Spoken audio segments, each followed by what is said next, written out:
Nintendo is a financially successful company, and for good reason. They make a lot of games. You know, Mario, Zelda, Smash, Pokemon, Fire Emblem, 1080-degree snowboarding?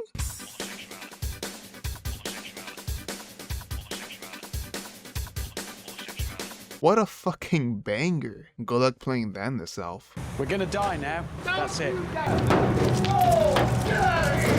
The point is that they own a lot of IPs, but for some reason they absolutely hate Metroid. Obviously, I'm exaggerating. Hate is not the right word. More like neglect. But even still, that also isn't true anymore. But there was a time when people were genuinely concerned where the series was heading. Like, imagine waiting for the next installment for a franchise, and then it's just a freaking Space Cadet clone. Ooh, just got a double combo.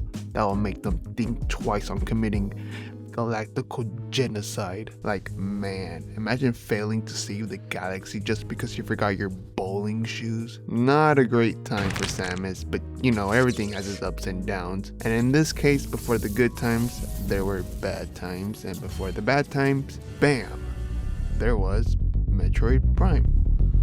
And Fusion, that game slapped. I still have mine. Got it for 20 bucks with the Game Boy. Fucking ripped my friend off. Sorry about that. If you want it, man, you can get it back. I'll even throw in Ratatouille.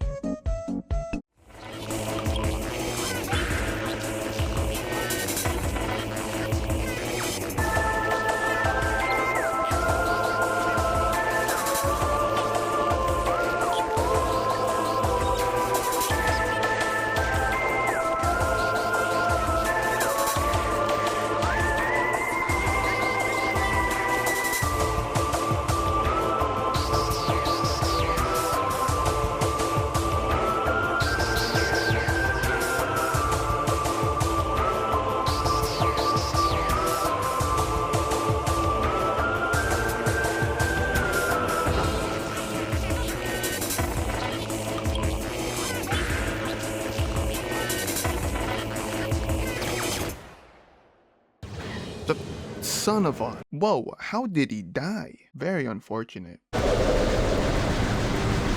This game was good, but it didn't just pop out of thin air. Someone had to make it, and that someone was, well, Metroid Studios, a company created a joint venture between Nintendo and this man, Jeff. And he was the guy. So much, in fact, that he produced a game called The Guy, which featured a buttload of talent, like an underage actress in revealing clothing.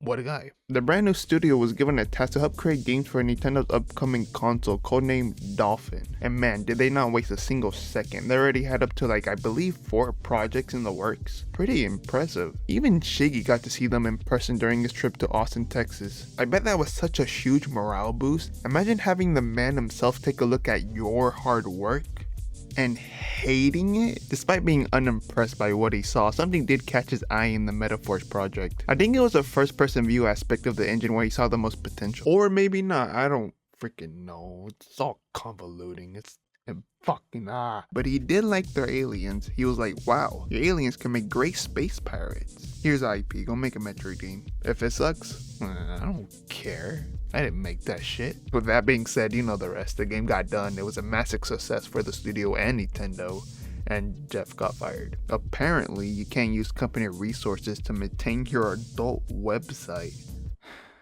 What a guy. Ew, what? Inverted controls? What the fuck? The beginning of any game is always kind of slow. Not much to do here at the moment. Just figuring out the controls and shooting your way through. The only reason I'm here is due to the distress signal I received.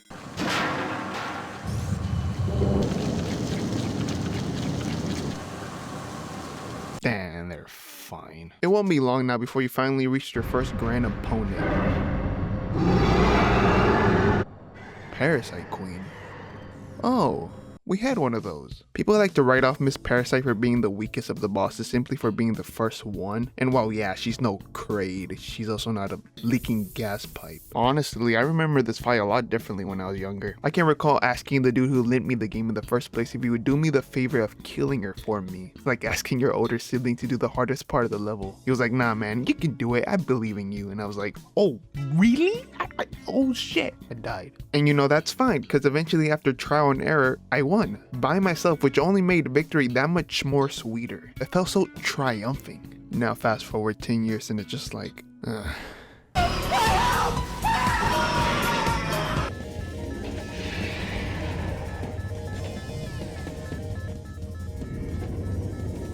Oh, is that really? Oh, he's so freaking cool. His dash grab was so fun to use in Smash.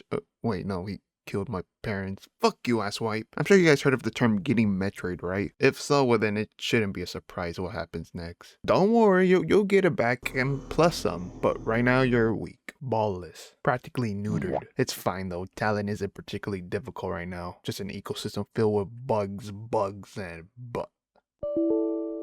Well, that's discouraging. I spent a great deal setting this up just for it to go catatonic. Though, let's be honest, the developers never expected their game to run on a fucking Dell. I'm gonna be honest to you, I never got what the story behind Prime was. I know that there's pirates here and artifacts that need to be collected, but I never got the reason why up until reading it up online. That's not exactly the game's fault. I know there's tidbits of lore scattered throughout the game, and while I did try to scan everything that I could physically see, saying that I gave everything a quick skim was being generous.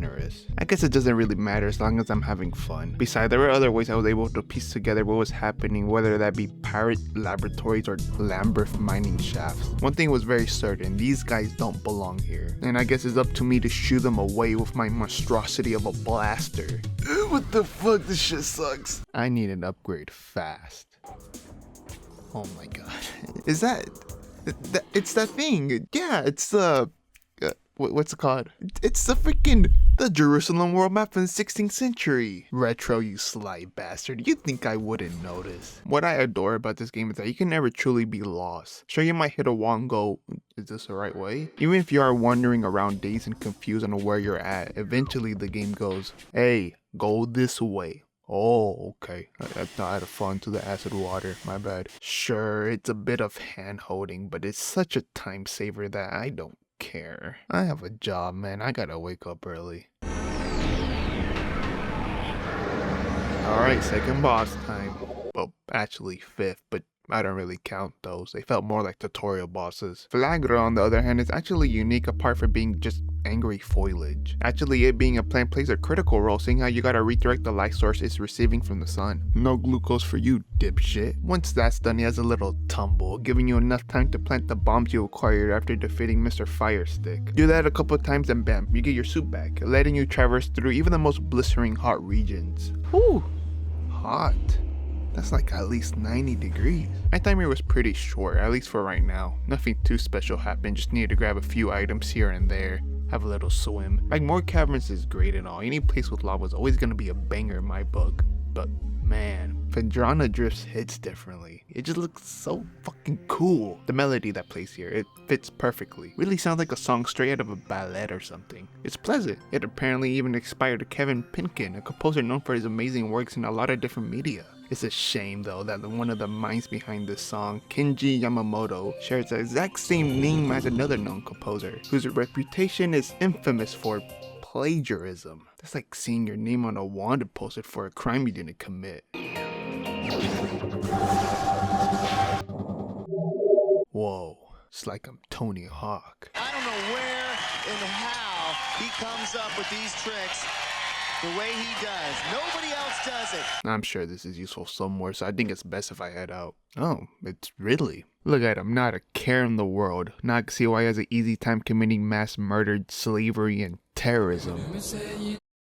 But billions? Like I said before, boost ball is useful. You just have to look for the right areas. Sometimes they can lead you to useful treasures, while other times you might just be here too early. Stupid son of a bitch. But most likely then, you'll just find a secret entrance and then you just end up with something freaking cool, like jump boots. Yay, now I can jump. Now that we have them within our possession, platforming distance is no longer a concern at the moment, meaning we can finally proceed with our mission.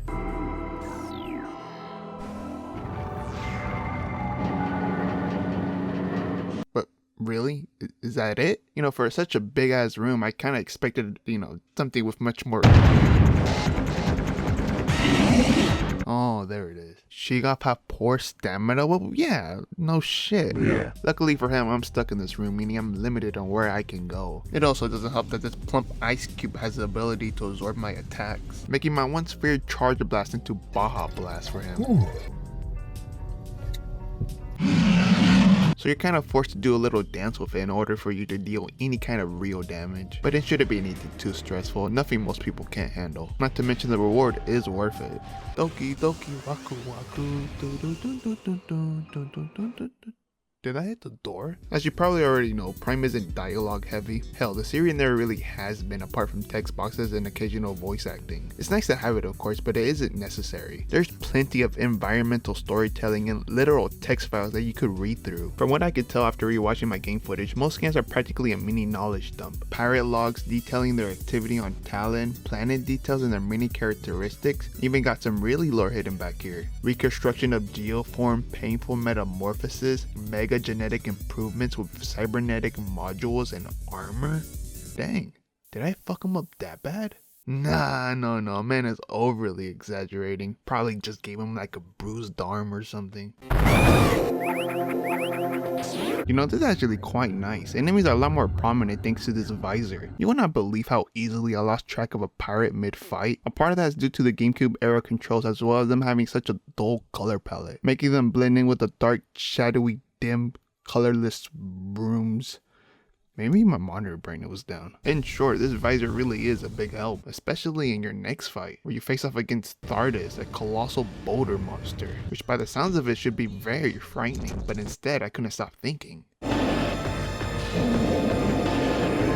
What class of rock is he? I'm thinking this one, but I'm not too sure. He has the characteristics of this family of rock, but these are created from molten lava, and we're in the snow biome, so better question, what rock do you fuck with? I enjoy igneous, but I'm more of a metamorphic type of guy. That's right, you heard that, sedimentals. You're in the wrong neighborhood. Like always, as long as you're aware of his location at all times, he's no trouble at all. I say that, but even that could be a little difficult for some people, which is how you get a bunch of these. Now, if you watch these, then that's fine. If you're having trouble, then by all means, look it up. Take for example this guy. He stated his reason why he's here, recorrected his mistakes, and then left a nice little comment. Look, he's even a Hollow Knight fan now. That's wicked. But no matter how good the video is, there's still gonna be those few that just simply don't understand. Just use the thermals. It was required to even get here. Tony even mentioned that, my man. Man, whatever. We have more important things to worry about right now. It seems like the ruins had a sudden drop of temperature, which doesn't seem good. But before that, let's actually try out our new equipment. You never know what treasures we'll find out there.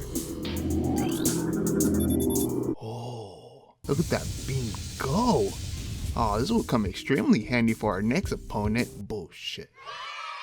Apparently, the rooms were haunted by Chozos. Oh my god, it's my relatives. Look at that, we look so much alike. They're quite tricky in battle since they take no damage to any weapon but the power beam. Not to mention that your visor came and picked them up due to them being, of course, dead. I get why they did this. I mean, this is the first time a Chozo enemy was introduced into the series, so they had to make them stand out from the rest of the grunts. But like, they're fucking assholes. You hit them a bit and then bam, gone, forever. Nah, they're still there. After finally retrieving the ice beam. Great weapon, by the way.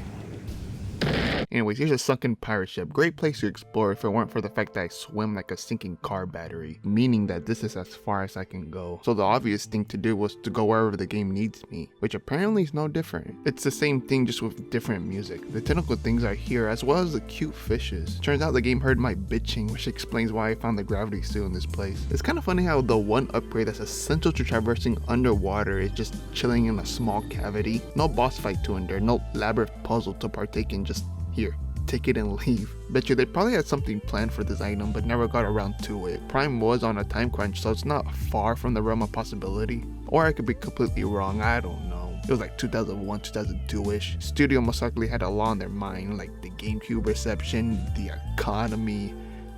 They were probably still mourning.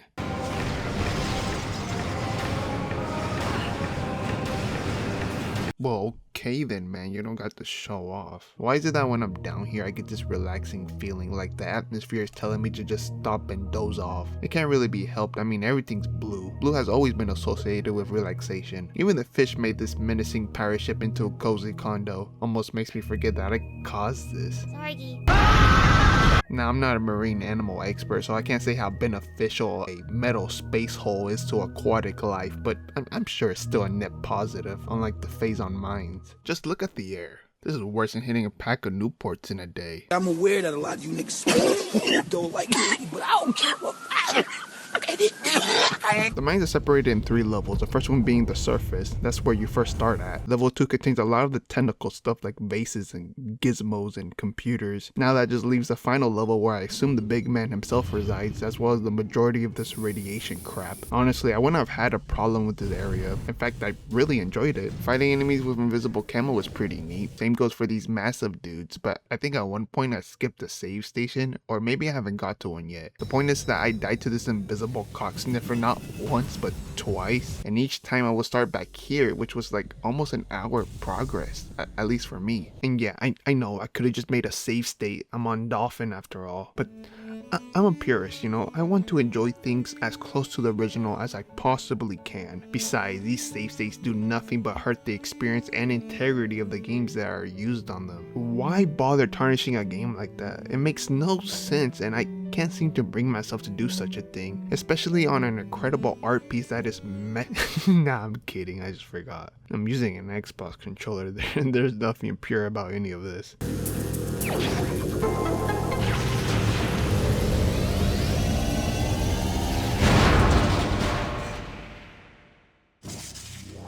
I hit a roadblock. While the power bomb and the grapple beam are great additions to my war goodies, especially the grapple beam. I like that one a lot. I'm still missing one key item, and if my memory serves me right, then that would mean leaving the mines and heading right here. X-ray vision. Perfect for those Chozo bastards who keep hiding a lot. This visor kinda makes the world look like those radiographs that you see in textbooks during science class. Makes me feel like a radiologist. We're not done yet, I nearly forgot about the plasma beam. If you thought the wave beam is peak, well then it is, but this one's good too. With this damage and speed, it practically smokes the rest of the blasters. Unfortunately, it didn't get used as much during the Omega Pyre fight, as I needed to switch with other blasters just to get rid of these grunts that were chipping away at my health. This really isn't a fight you want to take your time on, so when in doubt. After knocking him out and practically absorbing him, Samaj emerges out of the phase on like a teenager listening to Animal I Have Become for the first time. Though I have to admit the black and red looks absolutely sick. I think the only thing left now is to gather all the artifacts, which, hey, the last of 12. Really?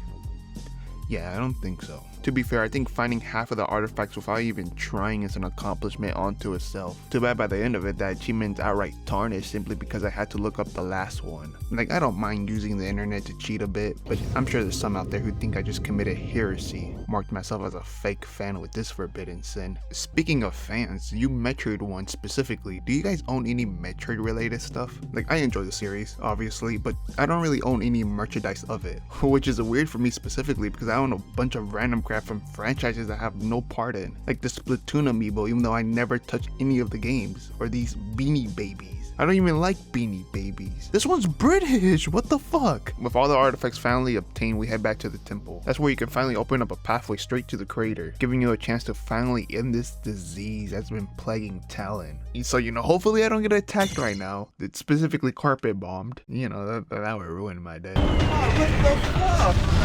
Just leave me alone, Ridley. I don't got time for this. How many times do we gotta repeat this fight, dude? Only difference now is that you're being held together with hex screws. But that's an advantage for him. Now he has a lot of tools at his disposal, like the homing missiles, the red laser beam that comes out of his mouth, fire feet. Despite putting up a great fight and getting myself chewed out there for a bit, eventually I got the rhythm of his attacks. Spoiler warning, Ridley fucking dies. Again. Rest in parts, you genocidal maniac. Hopefully next time when they put you back together it'll be as a Tomogachi. Well, that's taken care of. I guess the only thing left now is to check up on the impact crater.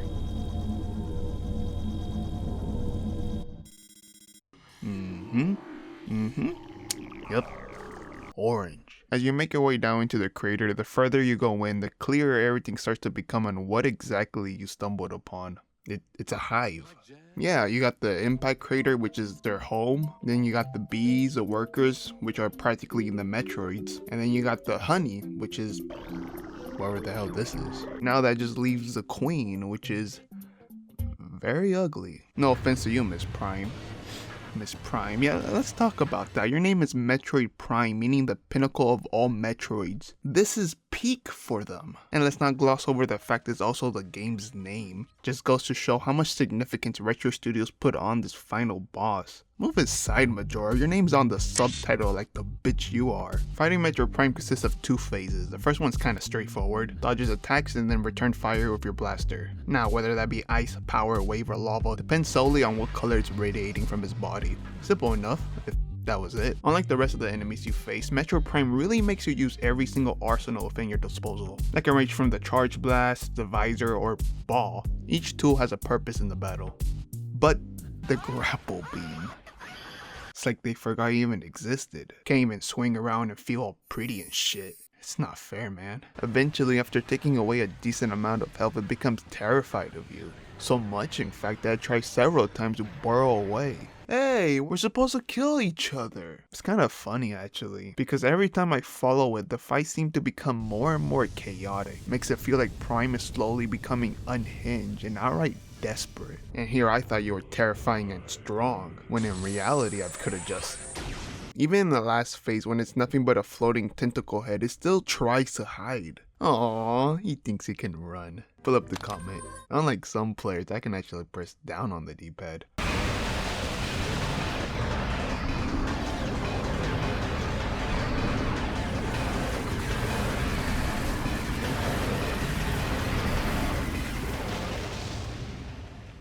Hello, are you friendly? Well, I tried.